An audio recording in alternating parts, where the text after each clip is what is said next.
విజయనగరం జిల్లా బొబ్బిలిలో డ్రగ్స్పై అవగాహన కార్యక్రమం నిర్వహించారు. మాదక ద్రవ్యాల వల్ల కలిగే దుష్పచ ప్రభావాలను వివరించారు.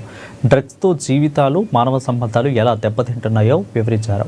ఇక ప్లాస్టిక్కు దూరంగా ఉండాలని, మొక్కలు నాటాలని, సెల్ ఫోన్లకు దూరంగా ఉండాలని విద్యార్థులతో పోలీసులు ప్రతిజ్ఞ చేయించారు.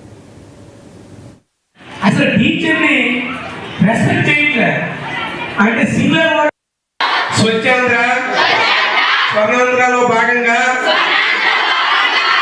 ప్లాస్టిక్ దూరంగా ఉంటామని, మొక్కలు నాటుతామని, నీటి వనరులు సంరక్షిస్తామని,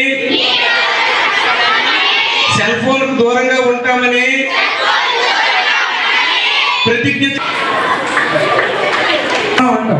మన గురువు గారు కనిపిస్తే మనం అన్నాం కదా, మనం సార్ నమస్తే సార్ అని పలకరించాం.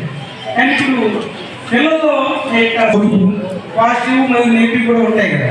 సో ఆ గ్రూప్స్ వారికి ఆ బ్లడ్ అనేది ఇవ్వడం జరుగుతుంది. కాబట్టి విద్యార్థులుగా ఈ వాటర్ బాడీస్ మనం సేవ్ చేస్తేనే మనకి మత్తు లేని, డ్రగ్స్ లేని, ఆల్కహాల్ లేని రాష్ట్రంగా మన ఆంధ్రప్రదేశ్ తయారవుతుంది.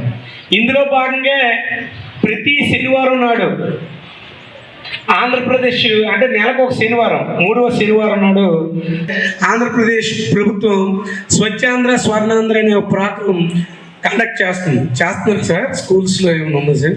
ఈ స్వచ్ఛాంధ్ర స్వర్ణాంధ్రలో భాగంగా నెలకు ఒక థీమ్ని మనకి ప్రభుత్వం ఇస్తుంది.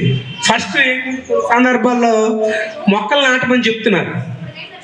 మనకి ఇంతకుముందు విజయనగరంలో కలెక్టర్ గారు పనిచేశారు, డాక్టర్ హరిజవహర్లాల్ గారు.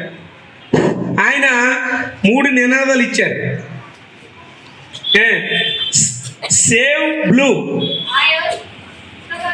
Spread green, donate red.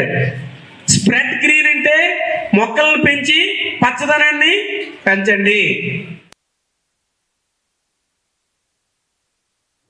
Mahabubabad జిల్లా కోర్టులో